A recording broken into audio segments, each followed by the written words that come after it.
Vous observiez donc ses capacités, mais vous n'arriviez jamais à comprendre son fonctionnement. Non, pas vraiment. En fait, nous ne pouvions qu'utiliser une approximation, ou du moins faire de notre mieux pour la deviner. Je ne peux pas vraiment l'affirmer avec certitude. Une étrange sphère métallique est tombée du ciel près de Buga, en Colombie, et rien à son sujet n'était logique. Aucun outil ne pouvait la rayer. Les analyses n'ont pas permis de l'expliquer, et les symboles gravés en son centre ne correspondaient à rien de connu sur Terre. Qu'ils soient d'origine purement extraterrestre ou le fruit d'une fusion entre développement humain ancien et intelligence non humaine, les scientifiques débattaient de sa nature. Mais le mystère prit une tournure inattendue et inattendue lorsque Bob Lazar s'en mêla. Il remarqua quelque chose de caché dans les symboles que personne d'autre n'avait vu. Et ce qu'il découvrit plongea l'enquête dans un univers bien plus sombre et inquiétant.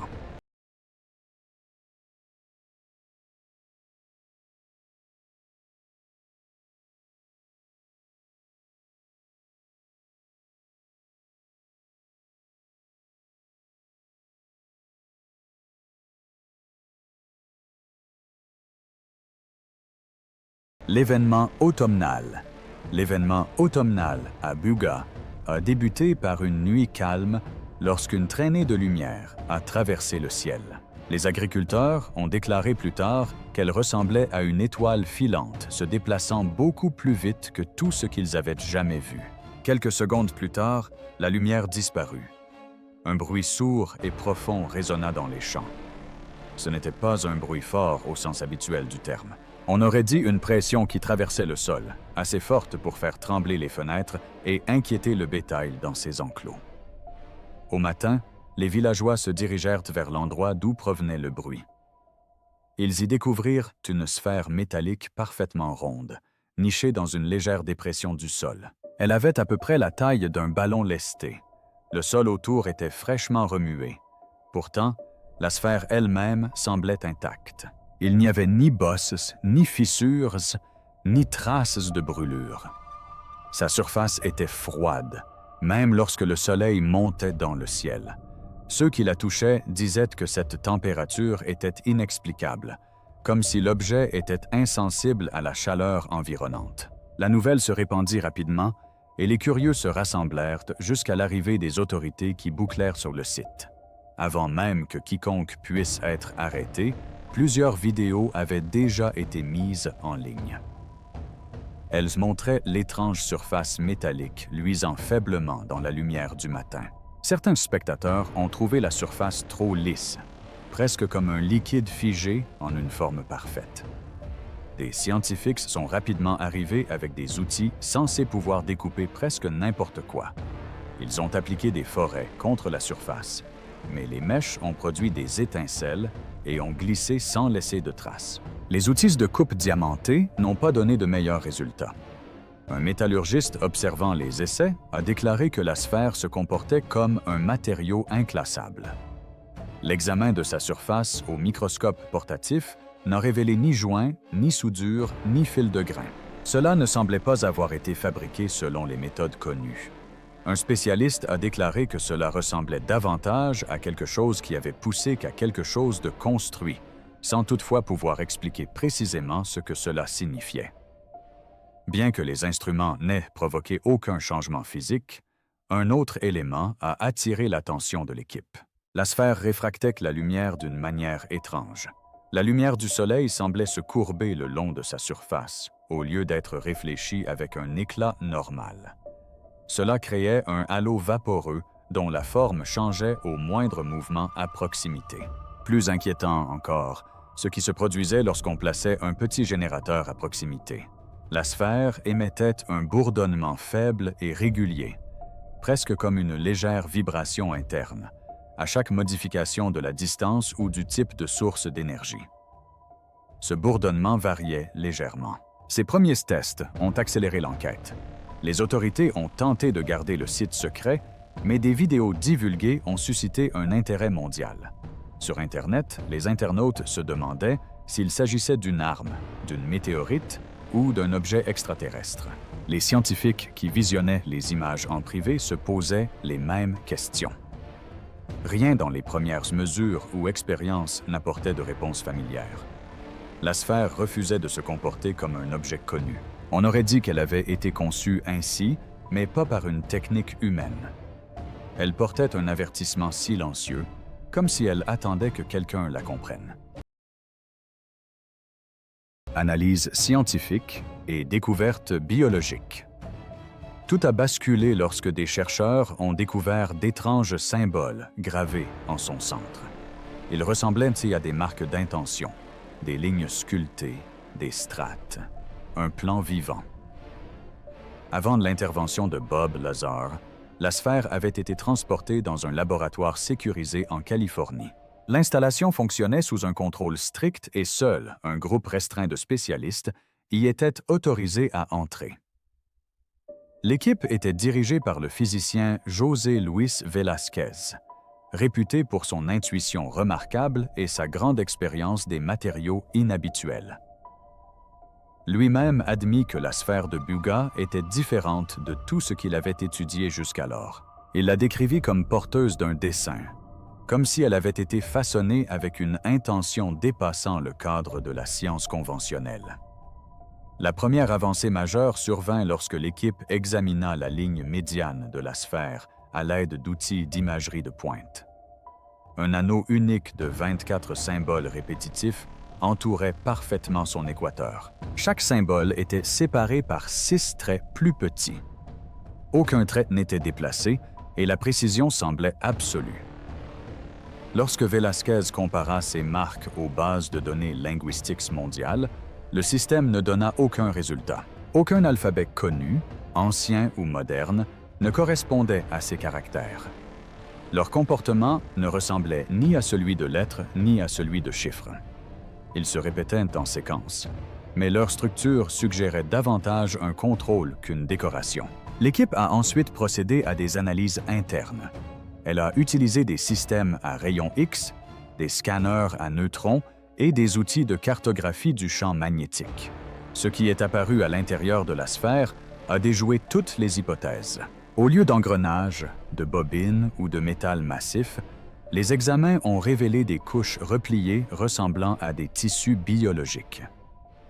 Ces couches apparaissaient empilées et comprimées comme des structures organiques. Velázquez a déclaré que cela lui rappelait des fibres musculaires disposées en une sphère parfaite. Ces couches étaient denses mais non rigides. Elles absorbaient les ondes de balayage selon un motif qui semblait plus vivant que mécanique.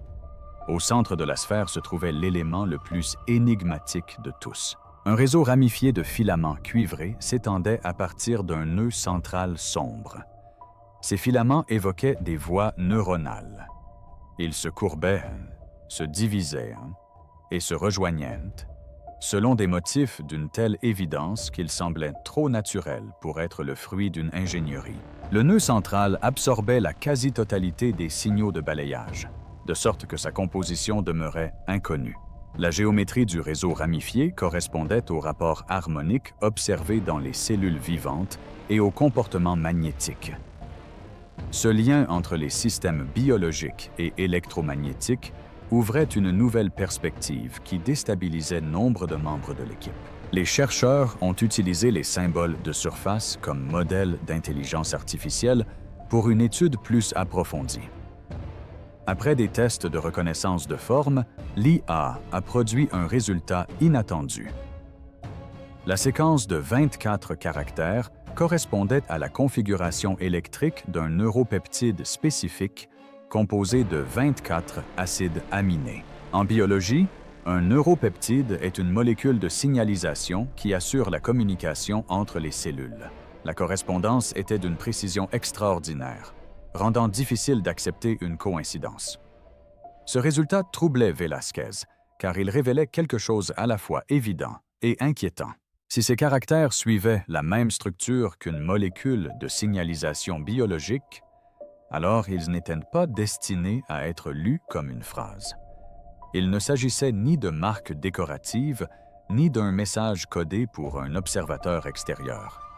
Ils fonctionnaient davantage comme des instructions qu'un organisme vivant suivrait pour accomplir une action. Chez les organismes vivants, les molécules présentant des motifs similaires contrôlent des processus très spécifiques. Elles déclenchent la croissance, le mouvement, la formation de la mémoire et les transformations chimiques. Si les symboles sur la sphère partageaient cette structure, la conclusion la plus logique était que ces symboles indiquaient à la sphère ce qu'elle devait faire. Cela a conduit l'équipe à une conclusion directe. Si les marques faisaient partie du système d'exploitation interne de la sphère, celle-ci ne fournirait aucune information à décoder. Elle utilisait des symboles pour s'auto-réguler. La surface pouvait fonctionner comme un système biologique utilise des séquences moléculaires pour contrôler son propre comportement. Cette découverte a modifié l'orientation de l'enquête. La question n'était plus de savoir ce que signifiaient les symboles, mais si la sphère exécutait un processus. L'équipe devait envisager la possibilité qu'elle ne transporte aucun message, mais qu'elle soit simplement en train d'accomplir une tâche. Cette question prit une importance capitale lorsque Bob Lazar rejoignit l'enquête. Bob Lazar entre en scène. Il a rejoint l'équipe de recherche au moment où celle-ci se sentait dans une impasse. Son nom a été mentionné lorsqu'un scientifique a remarqué une anomalie dans les relevés électromagnétiques de la sphère. Ce schéma lui rappelait un article que Lazar avait écrit des années auparavant sur des systèmes de champ ne reposant ni sur une poussée conventionnelle, ni sur des moteurs mécaniques. Dès qu'il a eu connaissance de l'information, Lazar a demandé à consulter les analyses et les rapports préliminaires. La demande fut discrètement approuvée, notamment parce qu'aucun autre membre de l'équipe ne possédait un parcours comparable au sien. Bob Lazar acquit une certaine notoriété à la fin des années 1980 après avoir affirmé avoir travaillé dans un centre ultra secret où il étudiait des systèmes de propulsion gravitationnelle dérivés d'engins récupérés. Nombre de scientifiques rejetèrent catégoriquement son récit. D'autres estimaient que les principes qu'il décrivait étaient trop précis pour être ignorés. Ce qui attirait Lazar vers la sphère Bouga, c'était son expérience avec des matériaux qui ne se comportaient comme aucun de ceux que l'on trouve sur Terre. Il avait déjà parlé de métaux capables de modifier les champs magnétiques, de réacteurs alimentés par des combustibles inconnus et de systèmes de contrôle basés sur des motifs plutôt que sur des boutons ou des interrupteurs. Ces idées concordaient avec les premières observations de la sphère. D'après des témoignages qui ont fuité, lorsque Lazar a examiné pour la première fois les rapports de Colombie, sa réaction a été d'un calme inhabituel. Il a lu les notes lentement, page par page, sans poser de questions. Il étudia les images des 24 symboles et des marques de séparation. Il s'attarda sur les scans, révélant le réseau de cuivre et le nœud central sombre. Fort de cette vision d'ensemble, il commença à formuler des hypothèses. Il a déclaré que l'objet ne ressemblait ni à une arme, ni à un véhicule, et qu'il lui faisait penser à un dispositif conçu pour modeler les champs de manière contrôlée. La sphère Bouga, a-t-il suggéré, pourrait être décrite comme un modulateur de champ. Il a expliqué que certains systèmes qu'il avait rencontrés fonctionnaient en lisant des motifs intégrés directement à leur surface. Selon Lazar, ces marques servaient de commandes opérationnelles plutôt que de gravures décoratives ou de langage. Si le même principe s'appliquait à la sphère Bouga, chaque symbole pourrait faire partie d'une séquence utilisée par le dispositif pour gérer ses processus internes. Il s'est ensuite intéressé au réseau de ramifications à l'intérieur de la sphère. À ses yeux, cela ressemblait à la façon dont les voies neuronales transmettent les signaux dans le cerveau. Il en a déduit que la sphère était conçue pour détecter et moduler l'activité électromagnétique. Cette idée a perturbé certains membres de l'équipe, car elle confortait l'idée que la sphère se comportait davantage comme un organisme vivant que comme une machine. Lazar les mit également en garde contre le nœud central obscur. Il suggéra qu'il pourrait être responsable du traitement des signaux entrants. Si ce nœud recevait un signal d'entrée inapproprié, la sphère pourrait s'activer ou changer d'état de manière imprévisible. À la fin de sa première évaluation, Lazar fit une déclaration qui changea l'atmosphère du laboratoire. Il affirma que la sphère ne ressemblait pas à un objet conçu pour se déplacer ou stocker de l'énergie. Selon lui, elle était conçue pour penser. Malgré l'avertissement, les révélations suivantes de Lazar ont plongé le mystère dans une dimension profondément troublante. Bob Lazar a étudié la sphère pendant plusieurs semaines avant de remarquer un détail crucial. Les filaments de cuivre à l'intérieur se divisaient et se ramifiaient selon un motif répétitif. Chaque ramification correspondant à l'un des étranges symboles présents à sa surface. Cela l'a amené à tester la réaction du dispositif interne lorsqu'il modifiait l'intensité du champ électromagnétique environnant. À chaque modification du champ, le réseau de cuivre interne réagissait. Une infime variation extérieure produisait une ondulation interne correspondant à un symbole spécifique. C'est à ce moment Mitchell qu'il comprit que les symboles n'étaient pas aléatoires. Lazar commença alors à les considérer comme des instructions. Il utilisa des scanners pour observer comment l'intérieur de la sphère se modifiait lorsqu'il introduisait différentes fréquences. À chaque fois, un chemin différent s'allumait au sein du réseau et chaque chemin se reconnectait systématiquement à son symbole correspondant. C'était comme si la sphère lisait le symbole et y répondait en répétant le processus de nombreuses fois. Il a identifié 24 schémas de réponse distincts. Chaque motif correspondait à l'un des 24 symboles. Il remarqua ensuite les 6 marques de séparation entre les groupes de symboles. Ces marques servaient de pointe de réinitialisation. Chaque fois que l'énergie interne atteignait l'une de ces divisions, le système interne tout entier redémarrait. Il répéta le même test à maintes reprises, et le résultat fut toujours identique. La sphère effectuait un cycle complet d'étapes, se réinitialisait lorsqu'elle atteignait une division, puis recommençait la séquence. Une fois les symboles, les séparateurs et les schémas de réponse compris, Lazar construisit un petit modèle de test à l'aide de fils de cuivre et d'un fin boîtier métallique. Ce modèle ne lévitait pas et ne s'alimentait pas de manière autonome comme la sphère réelle, mais il reproduisait le même schéma de réponse. Cela démontrait que la sphère exécutait une séquence programmée inscrite directement sur sa surface. Au lieu d'utiliser des puces électroniques ou des cartes mémoire, les instructions s'étaient intégrées à la forme, à l'espacement et à la réponse à des fréquences spécifiques. Lazar a comparé son modèle à la sphère réelle et a constaté des réponses étape par étape, une séquence et des points de réinitialisation identiques. Cela a confirmé que les symboles n'étaient pas décoratifs. Ils ont ainsi élaboré un ensemble complet d'instructions indiquant à la sphère quand démarrer, quand transférer son énergie interne, quand passer à l'étape suivante et quand se réinitialiser. Lazar l'a qualifié de script de fonctionnement géométrique. Les symboles agissaient comme des commandes. Le réseau de cuivre faisait office de processeur. Les fréquences servaient de déclencheur pour activer chaque commande. L'ensemble fonctionnait comme un système à la fois simple et extraordinairement sophistiqué. Lorsque Lazar partagea discrètement ses découvertes avec la petite équipe de recherche, ils prirent conscience du caractère véritablement exceptionnel de cette sphère. Dépourvue de fils, de prises, d'interrupteurs et de pièces mécaniques conventionnelles, elle était pourtant capable d'exécuter un programme complet avec une précision chirurgicale. Sa conception et sa fonction ne faisaient qu'un.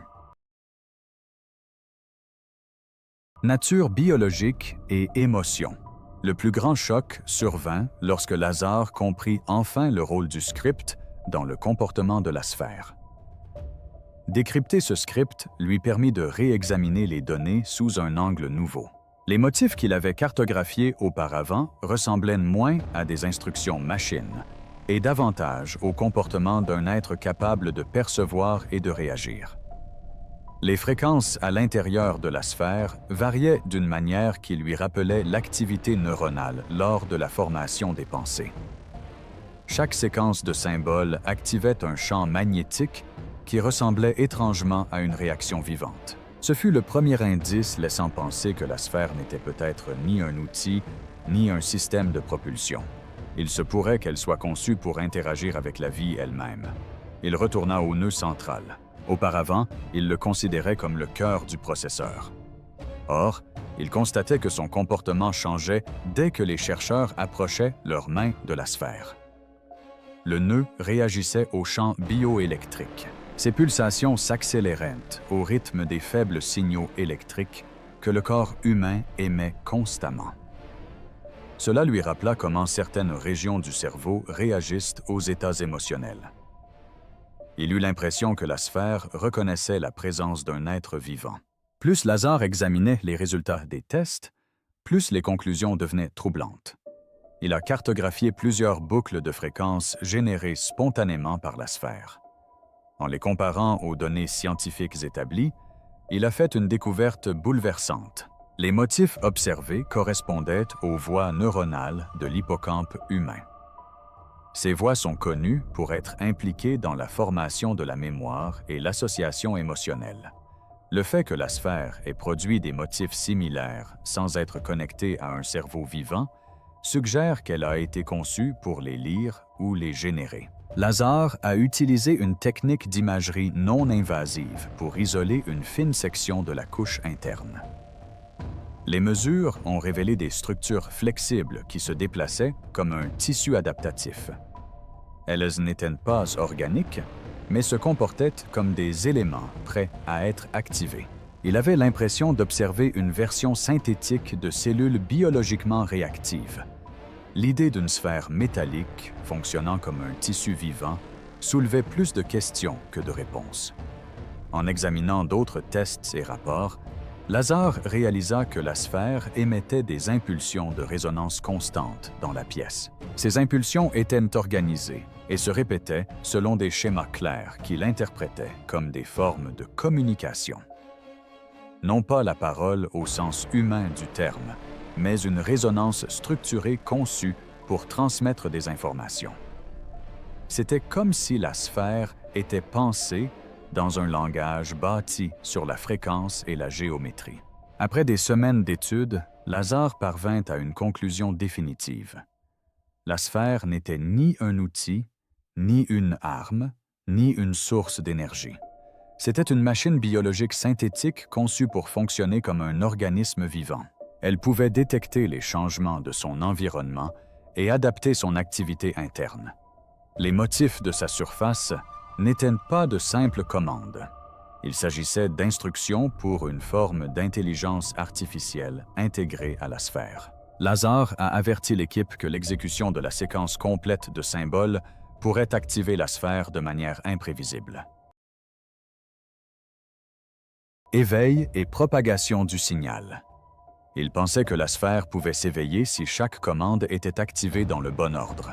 Mais l'avertissement arriva trop tard. Le test suivant fit sortir la sphère de son état de dormance. Lorsque la sphère réagit, la séquence d'éveil commença.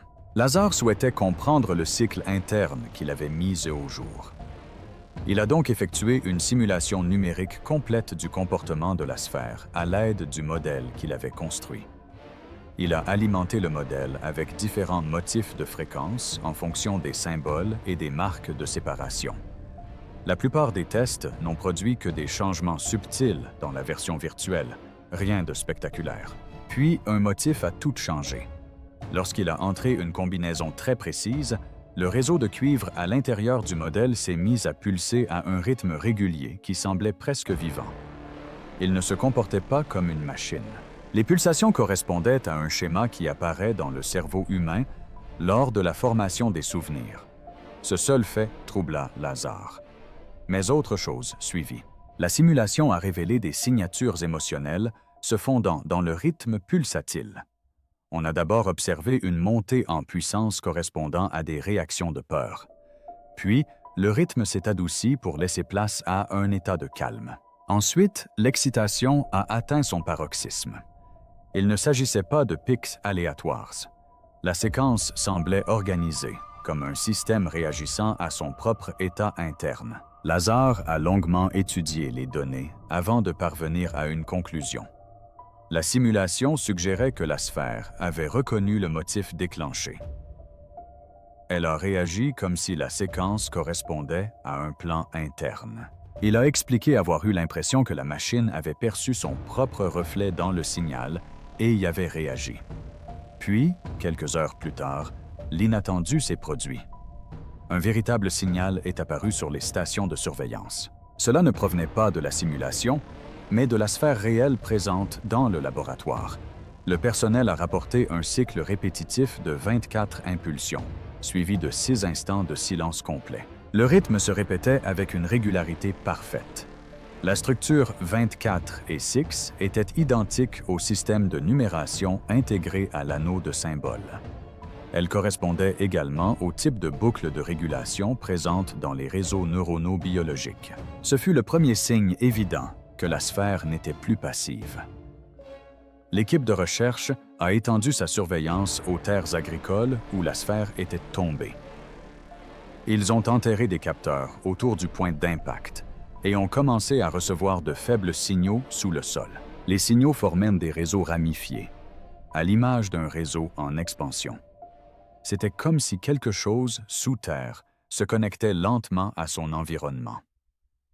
Personne ne pouvait expliquer comment cela était possible, d'autant plus que la sphère avait disparu. Au même moment, les habitants des villages voisins ont commencé à signaler d'étranges interférences sur leurs radios.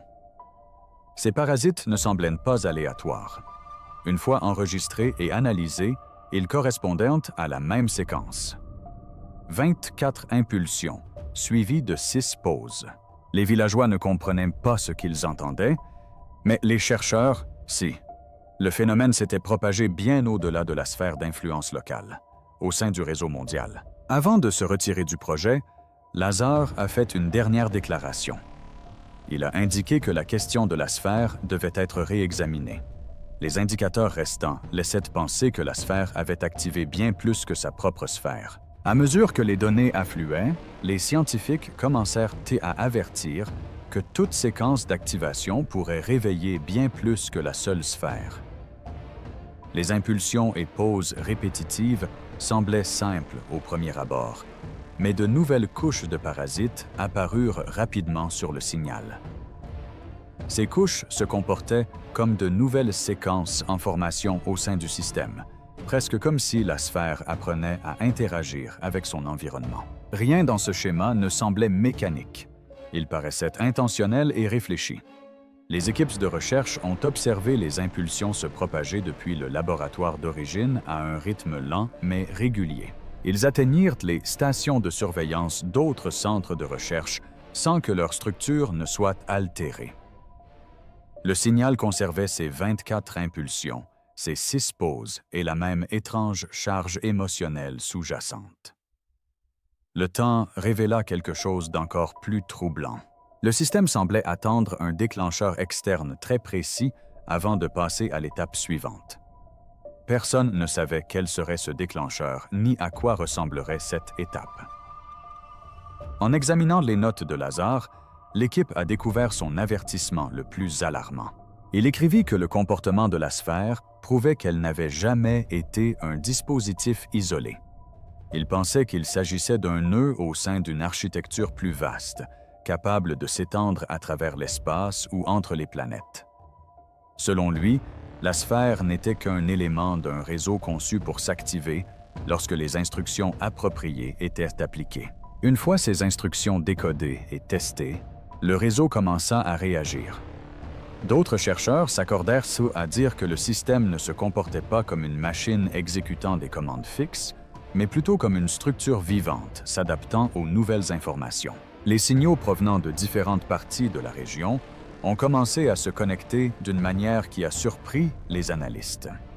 Ils ont observé des schémas qui rappelaient les premiers stades du développement neuronal chez les organismes vivants. Les signaux dispersés se comportaient comme des nœuds individuels formant une conscience partagée. L'information la plus alarmante provenait d'un rapport interne qui a fuité. Ce rapport indiquait que les impulsions enregistrées avaient finalement formé une boucle complète. Autrement dit, le système avait probablement terminé son cycle d'initialisation. La séquence s'est refermée, ce qui indique généralement qu'un système a terminé son démarrage et est prêt pour la suite. Cela a soulevé une question troublante pour tous les participants. Si la sphère n'était qu'une clé, qu'est-ce qui avait été déverrouillé? L'idée que l'humanité ait activé un réseau interconnecté fondé sur une logique biologique était difficile à accepter. Les signaux continuaient de se propager. Les réseaux de ramification continuaient de s'étendre. Et les rythmes continuaient de se répéter avec une intention claire. Les chercheurs étaient désormais confrontés à une possibilité que peu osaient évoquer ouvertement. Quelque chose, de l'autre côté de ce signal, attendait peut-être. Il se pouvait qu'il ait entendu l'appel du réveil. Et la lente progression des indicateurs mondiaux suggérait que, quoi qu'il en soit, le problème avait commencé à se manifester.